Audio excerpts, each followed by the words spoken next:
Get your Bibles out, turn back to Nehemiah. Nehemiah.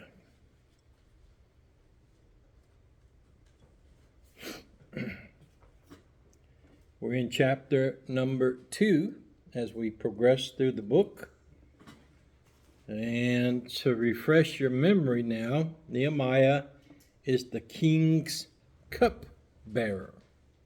To be the cupbearer meant you were the taster of the wine, the taster of the water, the taster of all foods, candies, cakes, anything that the king would consume. He had to taste it first. So he had a very important job, and it was a very important relationship that God had set up for this job. Remember now, the Jews were carried off into captivity. Now, how did somebody such as Nehemiah get into the Persian court and get to be a cupbearer, but by the hand of God? So God's arranged things in the background, and we need to remember that. God will put you where you need to be. You must have the faith that God will do so and trust in Him to know when it's right to do so. Now, Nehemiah didn't go with Ezra. Ezra had gone some 10 years earlier already to Jerusalem. Ezra, remember, was a priest, and he wanted to rebuild the temple. But he could do nothing but build the temple. That's all he had his allowance for, was to build the temple. So the gates and the walls of Jerusalem were completely torn down, and they had much work to do in order to get those things straight. But Ezra couldn't do that work. So God raised up Nehemiah in this position, be at the right place and time, to ask the king to allow him to go back to the promised land. And of course, if you look at your history, you look at what happened, this begins the 70 weeks of Daniel from this point till they get back into Jerusalem, and then the 70 weeks of Daniel continue on. All right, so let's start in verse number let's go start in verse number 7, and we'll get into verse 9. Moreover, I said unto the king, if it pleases the king, let letters be given me to the governors beyond the river, that they may convey me over till I come into Judah. So he's saying, King, I need a favor. If you're going to allow me to go, I need some letters asking for the cooperation of the governors of those provinces to allow me to pass through safely. And what that would mean is that they would need escort from the place where they entered that province to the place where they left. And then on to the next till they finally arrived at Jerusalem. Now if you look, and he also asked for another thing, look at verse 8, and a letter unto Asaph, the keeper of the king's forest, that he may give me timber to make beams for the gates of the palace, which appertain to the house and for the wall of the city, and for the house that I shall enter into. And the king granted me according to the good hand of my God upon me. So he asked for timber to be given to him to reconstruct the gate, to reconstruct his house, and the rest of the wall that needed wood, and very little of it would need wood, but the rest of the things that would need wood to do the repairs that were necessary. Most of the wood would be used in that gate, and you can imagine how big a gate it was that had to be repaired. No doubt it was, a thick gate, because that was an important part of a city's defense, is that the gate would be solid, sturdy, would resist fire and all of those things, and it would last a long time. The gates were an important part of the security of the city. So he's already thinking ahead. Nehemiah's already got the king to give him permission to go. He's got the king to give him permission to get letters to get safe conduct through the provinces. And now he says, as I go there, I'm going to stop by and see your forest keeper and Asaph, and I want you to let him give me a bunch of timber that I can do this job with. And of course, the king gives him whatever he asks for. Now, look at verse number 9. Then I came to the governors beyond the river and gave them the king's letters. Now, I want you to see this. Now, the king had sent captains of the army and horsemen with me. Now, you didn't see him asking for those, did you? He just asked for letters. But what did he get? He got the army go with him. Now, think about that. Here's a man going to rebuild Jerusalem. Jerusalem had enemies, didn't it? And you'll see them listed in just a couple verses. But they had people that had deliberately burned the gates, had deliberately tore down the walls, were deliberately taking the stones off and using them for their projects. All of that was going on, and it was going on while Ezra was there. And now here comes Nehemiah with an army of escort. He said captains and horsemen. Now you think about that. What is a captain usually a captain over? Not just a couple men, but a bunch of men. Okay? A company of men. And his captain's plural, so he had no small escort. He had a large escort. Why is that important? Well, you think about it. If you're going to attack somebody, you go pick on an army that's bigger than you? No. You want to attack somebody that's kind of small in their group, that's defenseless. You don't want to attack some experienced Persian army guys on horseback. No. That'd be crazy because they're the top dogs right now. Remember, the Medo-Persians are the top army of the world right now. So you don't want to mess with them. So the king not only gave him the letters to have him escorted safely through the countries, he also sent him a military escort with horsemen to protect him on their way. Now that shows you how much the king loved him and how much the king wanted him to come back. He said, I want to get you down there safe, and I want you to come back home safe, so I'm going to give you this escort as well.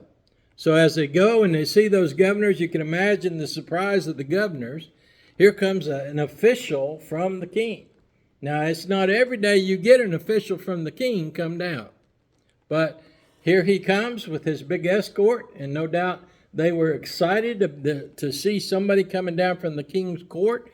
So they were anxious to see Nehemiah and anxious to receive him because they knew all he had to do was say, King, they didn't treat me right, and guess what would happen to those governors of those provinces? They'd be out of a job and probably out of a life. So here now is the king, provided everything that Nehemiah needed to go on his journey. Now that shows you the grace of God and his providence in preparing this man, Nehemiah, to be the cupbearer, to go in front of the king, to pray in front of the king, to ask the king these things, and the king had it in his heart to grant it unto him. Now that's unusual to think about. Here's a Jew, an exiled Jew, a captive, a prisoner, a slave in the high court of Persia, in the high court of the army, in the high court with the king, and had a special relationship with that king. If you think about how God moves in the background here with Nehemiah, and God encourages Nehemiah to ask for these things. Now look what it says. Then I came to the governors beyond the river and gave them the king's letters. Now the king had sent captains of the army and horsemen with me. Now here comes the opposition. Now I want you to warn you that any time you try to do something for God, what's going to happen? Right, Satan's going to have his fellows there too. Satan's going to oppose any type of work that would be a blessing to God and to his people. So remember, anytime you're taking on a special assignment from God, there's always going to be opposition. And here's the name of the opposers. All right, who's first? What's his first one? Sanballat. Sanballat. Okay. And then who's the next one? Tobiah. Tobiah. Right? And there's one more. His name is Geshem. That will be introduced here in a little while. Geshem. So here's the three amigos that are upset, that are grieved over the fact that the king has sent a court official to make sure that Jerusalem would be rebuilt to make sure that Israel would once again become a nation. Boy, that just rubbed them raw. They didn't like that. They're the ones that had been hazing Ezra. They're the ones that have been tearing down the walls. They're the ones that have been burning the gates. They're the ones causing all the problems with Ezra while Ezra was trying to build. And Ezra couldn't hardly do anything because he's busy trying to get the house of the Lord in order. So he didn't have any way of defending what was broken down. He didn't have the resources to fix the walls and the gates. But God knew what Ezra needed, and God knew what Nehemiah needed, and God knows the enemy better than the enemy knows themselves. Look what it says. It says that they heard of it. It grieved them exceedingly that there was come a man to seek the welfare of the children of Israel. Now, what does that mean? Grieved them exceedingly. Nah, they didn't like it one bit. They were upset. They were torn up. Here comes a king's official. And he's going to help these boys. We done all this to destroy them. Now he's going to build them back up. You see the grace of God there. How they had done everything they could to wipe out Israel, but they couldn't. The devil will try to do everything he can to take you out of this world, but he can't. Unless God allows. He didn't allow it to happen to Job, did he? And he didn't allow it to happen to Ezra, and he's not going to allow it to happen to Nehemiah. And they're going to try, by the way. We'll see that later on in the chapter where they try to ambush Nehemiah, set up an ambush and get him to come down, and they were going to assassinate him.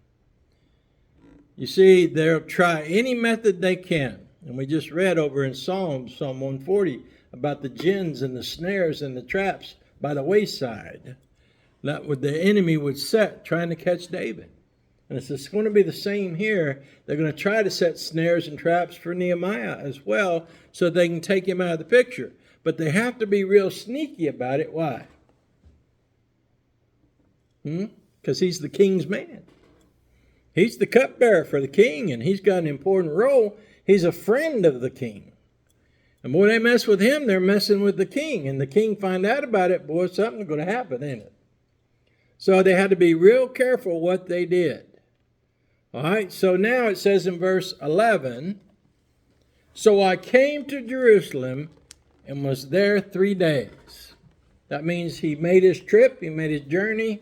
He got to Jerusalem, and he didn't waste a bunch of words here in between. He could have told us about the perils of the journey and all of that. But it gets right down to the fact, so I came to Jerusalem. And he says, and I was there 3 days. Right? Now, he didn't tell anybody what his mission was. And he stayed there for 3 days. And then notice what he does that night, on the third day. And I arose in the night, I and some few men with me. Neither told I any man what my God had put in my heart to do at Jerusalem. Neither was there any beast with me, save the beast that I rode upon. Now, instead of going during the daytime and having a big parade and a bunch of people shouting and hollering, here comes the king's man, da-da-da-da-da, he didn't want a parade, did he? He wanted to see what was needed. So he did so by going at night where he wouldn't be interrupted, wouldn't have to play politics, wouldn't have to worry about being seen. He went to the places that he needed to go to see what needed to be done. So he's taking care of business. And he's not setting up a big fanfare to do it. He goes at night and inventories what needs to be done. And look what he says. He says, and I went out by night by the gate of the valley, even before the dragon well, and to the dung port, and viewed the walls of Jerusalem, which were broken down, and the gates thereof were consumed with fire. And you see what he sees for his own eyes.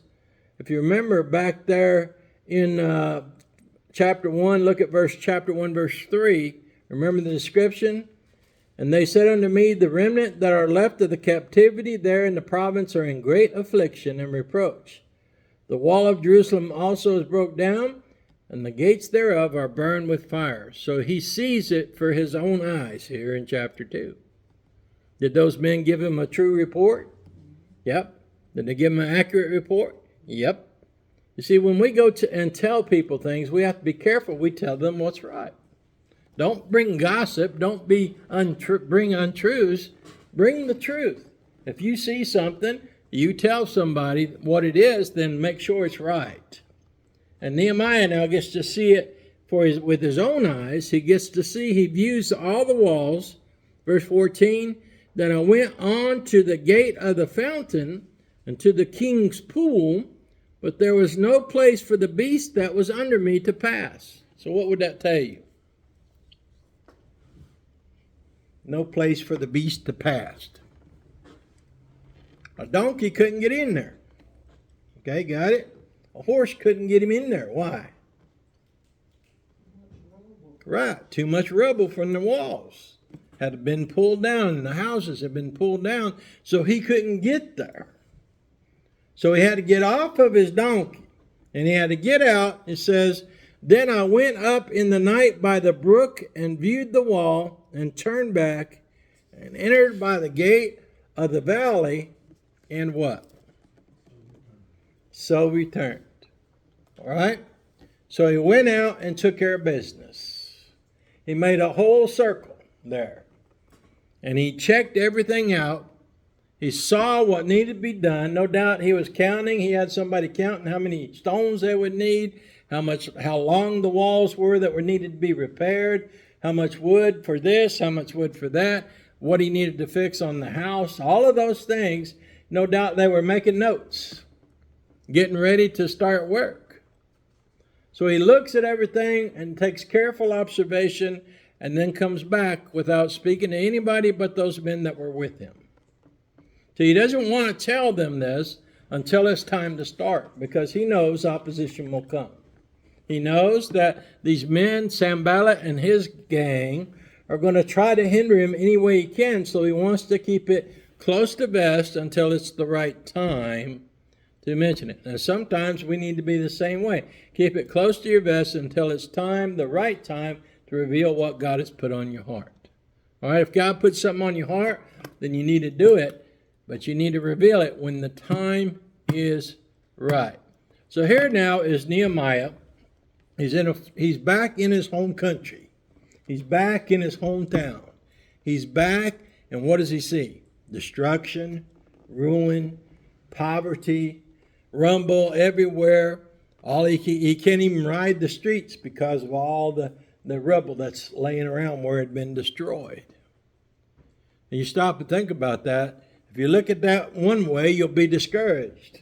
You stop and think about it the way you look at it. Well, look at all this that we're going to have to do. There's no way that we can do this. I can just hear a lot of people saying that, I can't do that. No way we can get that done. But Nehemiah didn't see it that way. Nehemiah looked at it as a way to get it done. He looked at it, he inspected it, and said, it can be done. And then in the next verse, we'll take up next time, it says, and the rulers knew not whither I went or what I did. Neither had I as yet told it to the Jews, nor to the priests, nor to the nobles, nor to the rulers, nor to the rest that did the work. He said, I haven't told anybody yet. But I just wanted you to know that I went around and inspected everything, and I'm not revealing what God has put on my heart yet until God tells me it's right to tell everybody. Because he doesn't want to reveal his plans too early so that Sanballat and Tobiah and the other guy, Geshem, come around and start interfering with those plans. He wants everything set before he reveals it to everybody. And it doesn't hurt. Remember now, if you stop and think about it, Ezra had asked to go back to the promised land, and he didn't ask for a military escort, did he? He said, well, I'm going in the strength of the Lord. And if he'd have asked for an army, he'd have said, well, are you not trusting in the Lord? But Nehemiah, being a court official, didn't have any problems asking for that escort. As a matter of fact, he didn't even ask for it. The king gave it to him. So You think about that. God will provide the needs if you are a willing, faithful servant to do what he would have you to do. God will make the provisions necessary to get you there. God put it on the king's heart to give him these things. God put it on the king's heart to give him all of the tools and the materials he would need to do this. And now God's going to put it on the hearts of the leaders. We'll see that in the next few verses. How he puts on the heart of the leaders and the men of the city and the block layers and the masons and all those kind of things, the carpenters, to get all this stuff started and then get it organized and get going with it. So, because once they start, boy, Sanballat and the rest of that game, they're going to be tore up and they're going to be trying everything they can to stop the work. Even at one point, it says Nehemiah said, I had a sword in one hand and a trowel in the other. Remember that? Well, there's one of Spurgeon's publications was called The Sword and the Trowel. Okay, The Sword and the Trowel. You ever read that? It's some good literature to read from Spurgeon. But nonetheless, Nehemiah was ready to do the work. He saw what needed to be done. As a politician, not really a politician, but as a layman, he knew what it would take. Because he had experience in that department. Evidently, God had given him the experience to be a block layer and a carpenter. So he's not a fancy politician, although that was his job. He's a man that wants to do the work. He's a businessman and wants to get it done. And will get it done by the grace of God. And that's what we have to rely on, is the grace of God in doing what he tells us to do. He'll give us the strength, the abilities, and the tools necessary for the job. We must be faithful and observant and diligent and determined to do what God would have us to do. So think about that this evening. We'll stop there. We'll take up with verses 16 and go on from there through the rest of this chapter 2. All right, let's all stand.